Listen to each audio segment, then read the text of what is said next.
Morning students, मैं Rajendra Prasad सूर्यावटी school के YouTube channel पर आपका हार्दिक अभिनंदन करता हूं।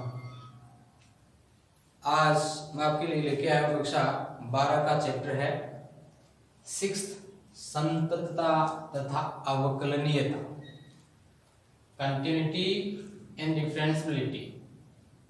तो आज हम इसके कुछ डेफिनेशंस, कुछ परिभाषाएं वगैरह हैं, कुछ रूल्स हैं, कंटिन्यूटी के बारे में चर्चा करते हैं। ठीक है, तो चलिए स्टार्ट करते हैं।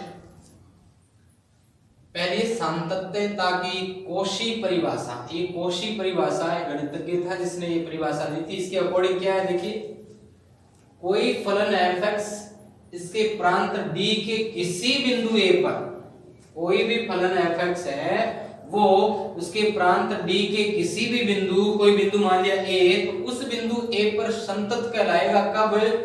यदि किसी स्वच्छ सूक्ष्म धनात्मक संख्या एप्सिलॉन, सूक्ष्म बहुत ही कम ये कोई संख्या एप्सिलॉन, जो कि कितनी भी छोटी क्यों ना हो, के संगत एक धनात्मक संख्या डेल, और डेल क्या है, जो एप्सिलॉन पर निर्भर है, इस प्रकार विद्यमान है, ताकि f(x) माइनस fa का मॉडुलस कैलकुलेट करते हैं तो ये देखिए प्लस माइनस रिजल्ट आ सकता है। ये कम होना चाहिए एप्सिलॉन से। वैल्यू क्या मानी थी, देखिए यहाँ कहा था कि यदि किसी स्वच्छ सूक्ष्म धनात्मक संख्या, सूक्ष्म धनात्मक संख्या ये एप्सिलॉन, और ये जो रिजल्ट है ना, ये इस सूक्ष्म धनात्मक संख्या से भी क्या होना चाहिए, छोटा। जबकि कंडीशन और क्या लगा दी, x में से a घटाएं, ये डेल से छोटा होना चाहिए। ठीक है, x में से a घटाएं तो ये डेल से भी छोटा होना चाहिए। दूसरे शब्दों में हम यूं कह सकते हैं कि फलन f(x) अपने प्रांत d के किसी बिंदु a पर संतत कहलाता है यदि प्रत्येक एप्सिलॉन इज ग्रेटर देन 0 के लिए अंतराल a माइनस डेल और a प्लस डेल के प्रत्येक बिंदु के लिए f(x) तथा fa का संख्यात्मक अंतर जो है वो एप्सिलॉन से कम किया जा सके। ठीक है, क्यों किया जाता है ऐसा, ये इसलिए किया जाता है ताकि इनका जो अंतर आता है वो उसका जो संख्यात्मक मान है वो डेल से भी कम किया जा सके, कम से कम अंतर होना चाहिए। ये इसकी जो है वो थ्योरी कह सकते हो। दूसरा जो पॉइंट है सातत्यता की वैकल्पिक परिभाषा, अल्टरनेट डेफिनेशन ऑफ कंटिन्यूटी। क्या है, फलन f(x) अपने प्रांत d के किसी बिंदु a पर संतत होता है यदि और केवल यदि limit x tends to a f(x) विद्यमान हो तथा यह fa के बराबर हो, अर्थात limit x tends to a f(x) is equal to fa, यानी ये वैल्यू कैलकुलेट करें तो ये fa के बराबर आनी चाहिए।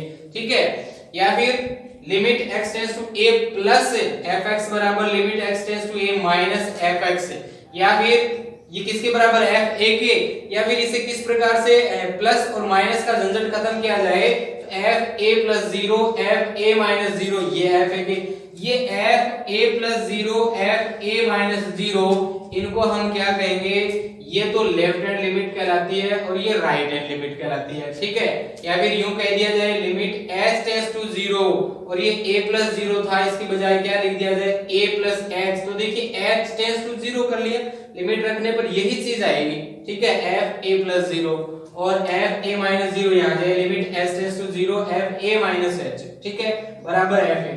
तो क्या बताया मैंने, ये तो कहलाएगी लेफ्ट हैंड लिमिट और ये कहलाएगी राइट हैंड लिमिट। ओके, और ये उस फंक्शन पर पर्टिकुलर मान होगा। ये तीनों ही वैल्यूज क्या आनी चाहिए, बराबर आनी चाहिए। तो उस अवस्था में हम उस फंक्शन को क्या कहेंगे, कंटिन्यूअस कहेंगे। ओके, संतत कहेंगे। ठीक है, अब आता है विवर्त अंतराल में संतत फलन, विवर्त। ठीक है, continuous function in an open interval, खुले अंतराल में। ठीक है, तो फलन f(x) विवर्त अंतराल ab में संतत कहलाता है यदि वह उस अंतराल के प्रत्येक बिंदु पर संतत हो। यानी ये जो अंतराल है ab, इसके अंदर जितनी भी संख्याएं आती हैं बीच में, उन सभी बिंदुओं पर वो फंक्शन क्या होना चाहिए, संतत होना चाहिए, तो ही हम उस फंक्शन को उस अंतराल में, उस खुले अंतराल में, उस विवर्त अंतराल में क्या कहेंगे, संतत कहेंगे। इसका अपोजिट हो गया सम्मत अंतराल में संतत फलन या फिर continuous function in a closed interval, बंद। तो फलन f(x) सम्मत अंतराल a b में संतत कहलाता है यदि वह कब होगा, तीन कंडीशंस हैं, बिंदु A पर दाईं ओर से संतत हो, बिंदु B पर बाईं ओर से संतत हो और विवर्त अंतराल AB में संतत हो। तीन कंडीशन लगेंगी संवत अंतराल में संततता चेक करने के लिए। पहली जो कंडीशन है वो क्या देखनी होगी कि बिंदु A पर दाईं ओर से संतत होना चाहिए, बिंदु B पर बाईं ओर से संतत होना चाहिए और विवर्त अंतराल AB में वो संतत भी होना चाहिए, तब वो फंक्शन संवर्त अंतराल में संतत कहलाएगा। ठीक है, ये कुछ डेफिनेशंस थी। इसके बाद कुछ गुणधर्म और हैं, वो मैं आपको मौखिक बता देता हूं। क्या गुणधर्म है, देखिए कोई दो फंक्शन है अपने पास, एक f(x) है और एक g(x) है, ठीक है, और दोनों ही फंक्शन किसी बिंदु A पर क्या है, कंटिन्यूअस है, संतत हैं। समझ में आ रहा है, कोई दो फंक्शन है, एक f(x) और एक g(x), ठीक है, किसी बिंदु A पर दोनों फंक्शन क्या है, संतत हैं। अब यदि हम दोनों फंक्शंस को ऐड करें, जोड़ दें, तो जोड़ने के उपरांत जो नया फंक्शन प्राप्त होगा वो भी उस बिंदु पर संतत होगा। ठीक है, यानी f(x) प्लस g(x) भी उस पॉइंट A पर क्या होगा, कंटिन्यूअस होगा। एक नियम तो ये हो गया। दूसरा, यदि दोनों फंक्शन पॉइंट A पर कंटिन्यूअस है तो पहले फंक्शन में से दूसरा हम घटा दें, यानी f(x) माइनस g(x) कर दें, तो जो रिजल्ट आएगा वो फंक्शन भी बिंदु A पर कंटिन्यूअस होगा। क्लियर है। इसके साथ ही यदि हम गुणा कर दें, f(x) को g(x) से गुणा कर दें और f(x) और g(x) किसी बिंदु A पर कंटिन्यूअस हैं, तो जो उनका गुणनफल होगा वो भी बिंदु A पर क्या होगा, कंटिन्यूअस होगा।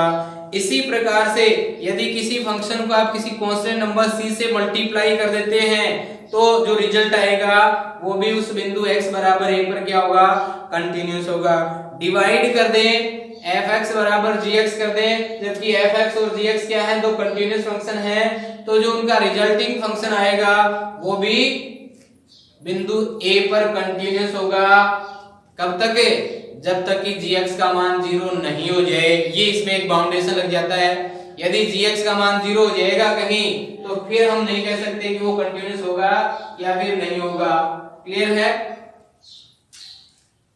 अब इसके बाद इसी प्रकार से यदि दो f(x) और g(x) फलन संतत हैं तो उनका संयुक्त फलन, पहली एक्सरसाइज में कंपोजिट फंक्शंस के बारे में हमने पढ़ा था, तो कंपोजिट फंक्शन कैलकुलेट कर ले f o g या फिर g o f, तो वो भी उस बिंदु x बराबर a पर क्या होगा, कंटिन्यूअस होगा।